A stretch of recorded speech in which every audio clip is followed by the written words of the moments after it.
আসসালামু আলাইকুম। আজকে তাপমাত্রা 41 ডিগ্রি সেলসিয়াস, প্রচণ্ড গরম।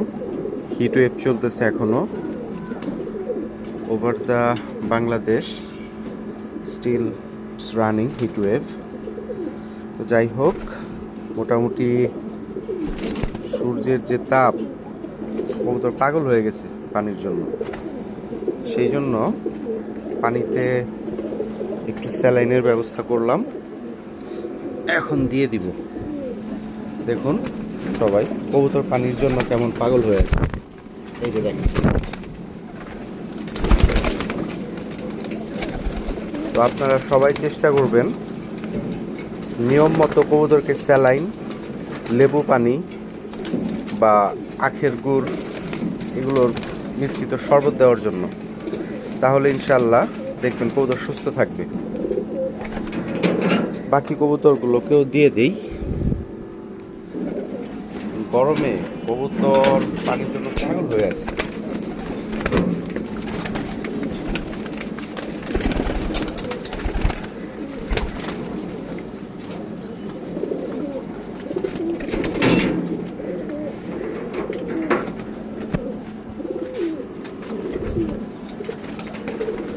এরা নতুন বাচ্চা, সব নতুন বাচ্চা।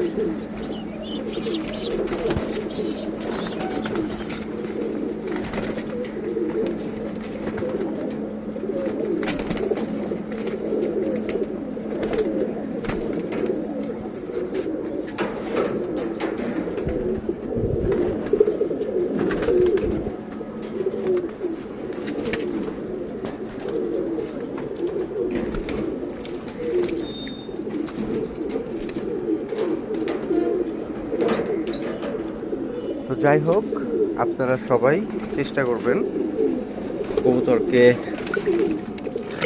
যথাসম্ভব স্যালাইন, লেবু পানি বা গুড় মিশ্রিত পানি খাওয়াতে।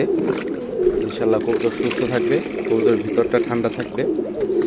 আর যাদের ফিনান্সিয়াল কন্ডিশন ভালো, তারা বেলগাছল ইউজ করতে পারেন সপ্তাহে 2 থেকে 3 দিন। অনেক ভালো ব্যাকআপ পাবেন, ওইটা অনেক উপকারী। ঠিক আছে, আজকে এই পর্যন্তই। দোয়া করবেন সবাই। এই যে দেখেন কবুতরগুলো খাওয়ার পর দেখেন কেমন ফুরফুরা, সবাই ডাকাডাকি করতেছে। যে স্যালাইনটা দিলাম, মাশাল্লাহ, খাওয়ার সাথে সাথে কবুতর ফুরফুরা হয়ে গেছে। সবাই ডাকতেছে, পাগলের মতো ডাকতেছে, দেখছেন? সব মনে করেন ফুরফুরা। এই যে দেখেন। ঠিক আছে, আজকে এই পর্যন্তই। দোয়া করবেন সবাই। আসসালামু আলাইকুম।